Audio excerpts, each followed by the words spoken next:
My name is Paula Jackson, and I currently serve as the interim chair for the Department of Ecology, Evolution, and Organismal Biology, and as the interim associate dean for research in the College of Science and Mathematics. The arc of my research has been strongly dependent upon and enriched by collaboration with colleagues and undergraduate and graduate students at both Kennesaw State University and abroad. The three projects I will be talking about embody the strongly collaborative nature of my research. I am, by training, a tropical plant ecophysiologist, and my first encounter with tropical cloud forests awakened in me the strong desire to learn more about them and delve more deeply into plants. This eventually led to graduate school. Tropical dry forests, the ones that I will be talking about here, are, well, different. This type of ecosystem is fascinating because of the diversity of species who have extraordinary mechanisms to handle the extremely dry and hot conditions they live in during the dry season. Tropical dry forests are among the most endangered terrestrial ecosystems of the world. Together with colleagues at the Centro de Investigación Científica de Yucatán in Mexico and colleagues here at KSU, we received a National Science Foundation grant in 2005. This particular NSF grant worked to actively engage the research of faculty with undergraduate students in their professional field over a 4-year period, with 4 to 7 students joining the studies abroad per year. We examined the mechanisms used by plants to deal with the very dry and hot conditions that occur in the dry season on the Yucatan Peninsula. We also followed the process of regeneration of these forests after disturbance. Most of the peninsula has very shallow soil and lacks surface water. The soil of Yucatan is primarily karst limestone, which means that many of the rocks are soft and dissolve in water. Fresh water is thus underground in the cenotes, a natural pit or sinkhole resulting from the collapse of limestone bedrock that exposes groundwater. If we look at the roots of plants growing down to the cenote, many of them do not reach the underground water. Different species of plants seem to modulate their leaf production and loss based in part on local environmental factors, such as the distance to water sources. This research made us strongly aware that many of the concepts on tree phenology, the patterns of flowering, fruiting, and leaf production and loss, were described for plants from temperate environments, and some concepts such as deciduous and evergreen trees, may not entirely fit tropical dry forest plants. We found that in certain places, in the drier areas of the peninsula, differences in the microclimate were large. For example, the temperature below the leaf litter may be much lower, perhaps serving as a protective layer for seeds to germinate.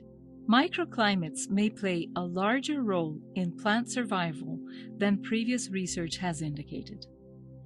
This research unveiled many additional questions about these ecosystems, but more importantly, provided undergraduate students at KSU with the opportunity to participate in research on an international level while studying abroad and receiving class credit.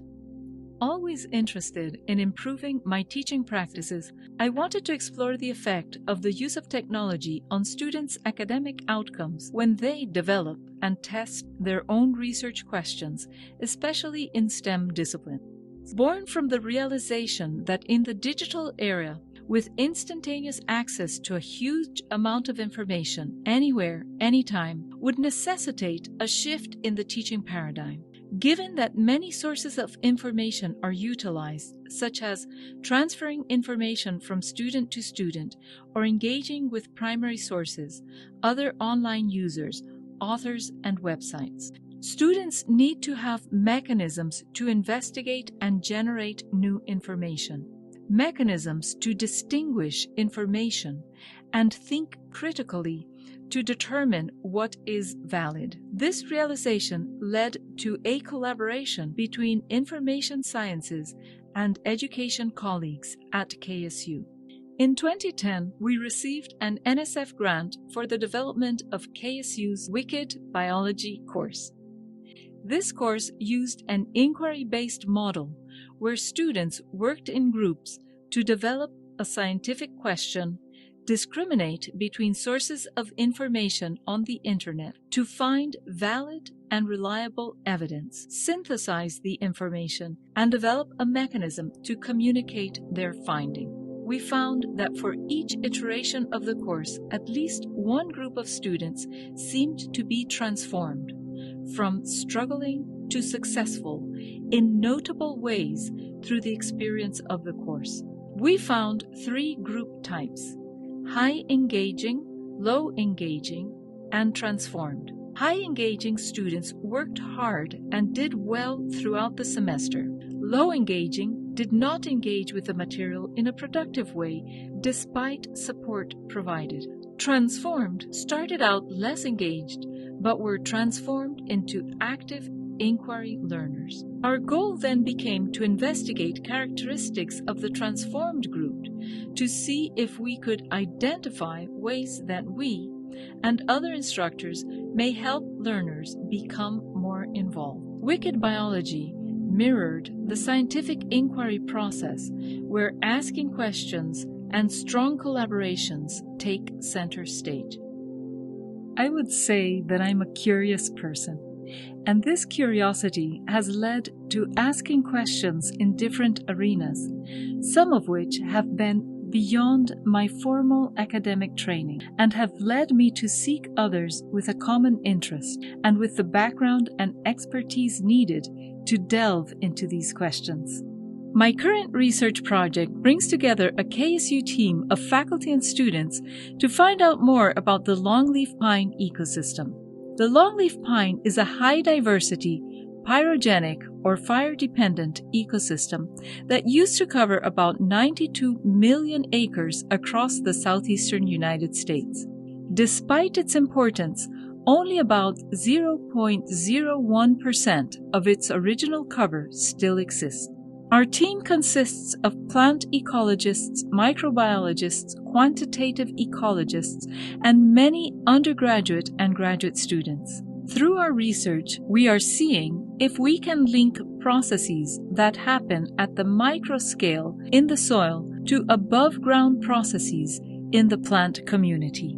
We are using molecular techniques to decipher the soil microbiome and see how it could change across different plant communities. We are exploring if we might be able to link some of the soil processes and changes at the microbiome level to changes in the above-ground plant communities. We think that this information may be able to help inform restoration efforts of this endangered ecosystem. While we are in the beginning stages of our research, I look forward to collaborating with students and faculty again to conduct research and be part of another transformative study. The common denominator of these projects is their strong collaborative nature. Science has always relied on collaboration. We rely heavily on teams of researchers and subject matter experts that can communicate efficiently and help inform on best solutions through their different perspectives.